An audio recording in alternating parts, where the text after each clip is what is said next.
ভর্তুকিতে আমরা খাদ্য সহায়তা দিচ্ছি।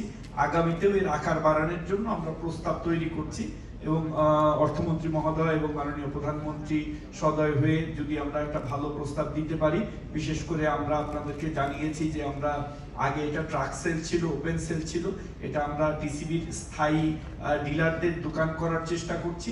যদি দোকানগুলি আমরা করতে পারি তাহলে দোকানে ভর্তুকি মূল্যের সাথে সাথে ন্যায্য মূল্যে, দুইটার মধ্যে কিন্তু পার্থক্য আছে, একটা হলো ভর্তুকি মূল্য আর একটা হলো ন্যায্য মূল্যে, আমরা ন্যায্য মূল্যেও কিছু পণ্য আমরা সেখানে সরবরাহ করার আসলে চেষ্টা করব। ধন্যবাদ।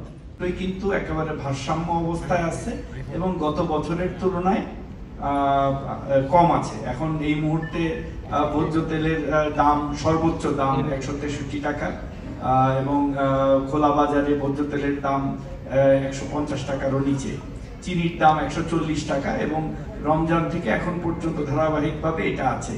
সো আমাদের এই কার্যক্রমগুলি, চেষ্টাগুলি আমাদের অব্যাহত আছে। আপনারা জানেন যে কথাগুলি আপনি বিভিন্নভাবে বললেন, আমাদের এখানে কৃষি উৎপাদিত পণ্য কৃষি বিপণনের মাধ্যমে বাজারজাত হয়।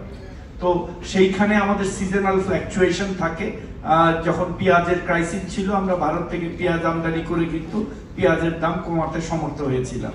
একইভাবে সিজনাল ফ্ল্যাকচুয়েশনে আমরা অন্যান্য পণ্যের সংকট হলে আমাদের এনবিআর এর সাথে বসে মাননীয় প্রধানমন্ত্রী এবং অর্থমন্ত্রীর মাধ্যমে আমরা কিন্তু ট্যারিফগুলো ন্যাশনালাইজ করি। মাননীয় প্রধানমন্ত্রী কালকেও বাজেট দেওয়ার সময় বলেছেন যে আমরা ট্যাক্স দিলাম, কিন্তু যখন প্রয়োজন হবে সেগুলো যৌক্তিক পর্যায়ে নিচে নামিয়ে আনা হবে।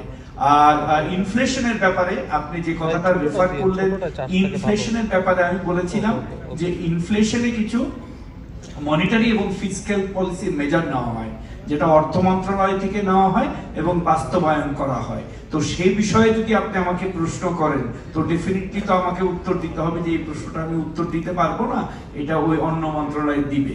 সো আপনারা, আমাদের এই মন্ত্রণালয় বাণিজ্য মন্ত্রণালয় মনিটরিং করে এবং বিভিন্ন মন্ত্রণালয়ের সাথে সমন্বয় করে। সো যখন আপনি স্পেসিফিক প্রশ্ন করেন আমাকে যে ইনফ্লেশনের জন্য আমি কি কি মেজার নিয়েছি, ইনফ্লেশনের জন্য মেজারটা নিবে মাননীয় অর্থমন্ত্রী এবং এগুলোর বাস্তবায়নের দায়িত্ব আমাদের আভ্যন্তরীণ সম্পদ বিভাগ, বাংলাদেশ ব্যাংক এবং অন্যান্য যারা অনুবিভাগ আছে তাদের। এটা বাণিজ্য মন্ত্রণালয়। আমি সেই কথাটাই বলার চেষ্টা করেছি, কিন্তু আপনারা হয়তো আমি হয়তো পরিষ্কার করে বলতে পারি নাই, এই জন্য এখন পরিষ্কার করে জানিয়ে দিলাম। ধন্যবাদ। আসসালাম।